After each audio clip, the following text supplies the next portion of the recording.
We're going to start with some breaking news because the results of the BC electoral reform referendum are in, and Elections BC has announced that 61.3% of those who voted no. Essentially, they voted to stick with the first-past-the-post system. Brad, I'm going to start with you. Are you surprised, and what do you make of the results? Well, first of all, I mean, the turnout was pretty impressive. 42% is higher than the municipal election that was just took place in the province. It was about 36% province-wide. So this is a lot more folks participated in this this exercise than the last municipals. So that's a good thing for democracy. As for the results. You know, a lot of folks were speculating that, you know, it could go either way and it would be a nail-biter, you know, 52-48, 51-49, that kind of thing. But to see this size of a margin for the status quo is somewhat surprising. You never know with a mail-in ballot province-wide, with the, you know, with the questions that were asked, without the rules that were established in previous referendum. This was a unique one in many respects.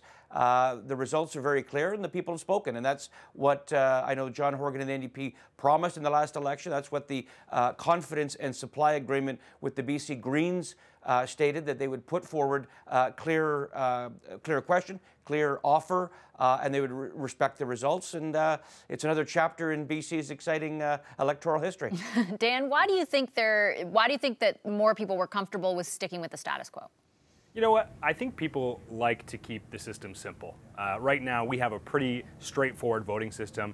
The person who gets the most votes wins the election. And I think most Canadians don't want voting to be more complicated. I think we have enough trouble getting Canadians to the polls as it is. Brad's right, this is a good turnout, but it's still not a great turnout. I think we could have much higher results in our elections.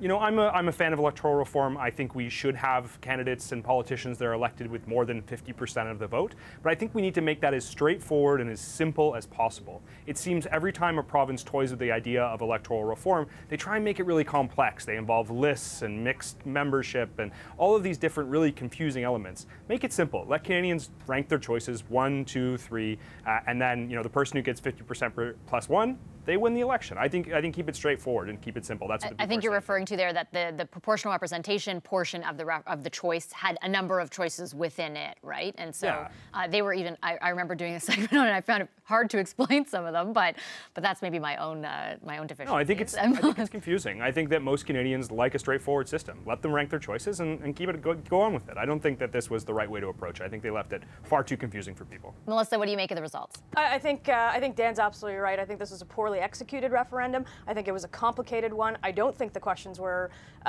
very clear, and I think we're going to spend the next 4 months speculating on an early election. And the big winners in this, I think, were Wilkinson and the people in rural BC who've decided, let's keep the system as it is. It works. We don't have a situation in Canada where we're questioning governments all the time. It's a pretty good place to live, and we've gone with this system, so why change it? I want to play a clip because the BC's chief electoral officer just spoke, and then I'll get Brad to weigh in. Take a listen. Voters were asked which system should British Columbia use for provincial elections, the current first-past-the-post voting system or a proportional representation system. Of the validly cast votes, 61.3% supported first-past-the-post and 38.7% supported proportional representation. So that was BC's chief electoral officer making the announcement just a few minutes ago. Brad, what do you think of Melissa's point that we might be talking about an early election?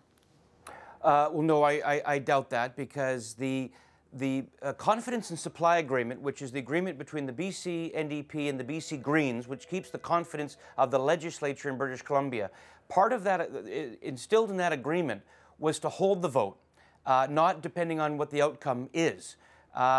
This government has worked very well. It has surpassed many people's expectations about two parties working together that came from different perspectives on a lot of issues. And while there are tensions, the government is working very, very well.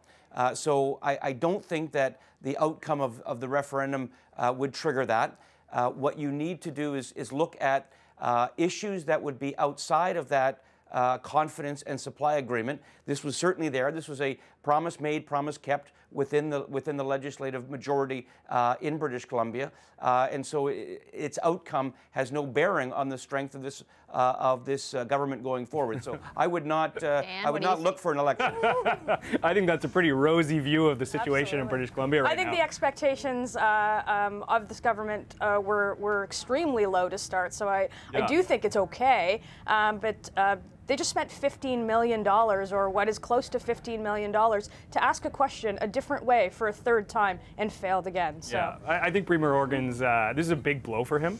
His government's hanging by a thread. They're like a by-election or a speaker resignation away from another election. And so I think, Brad, that was a pretty rosy view of the situation for the government out there right now. But there's no incentive for the Green Party to vote against the provincial government. I don't understand, just because the referendum failed, it wasn't the outcome that was part of the agreement, that we're going to hold a referendum to change the electoral system, and if it fails, we're going to pull down the government. It was to hold the referendum. Some folks just wanted the question put.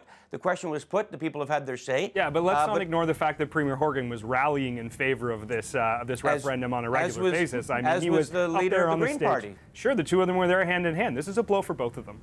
Okay, well, we'll see what... But that won't have an impact on the future of this government. This government is going to be around for a spell, I would submit. Okay, well, we'll have to watch and see.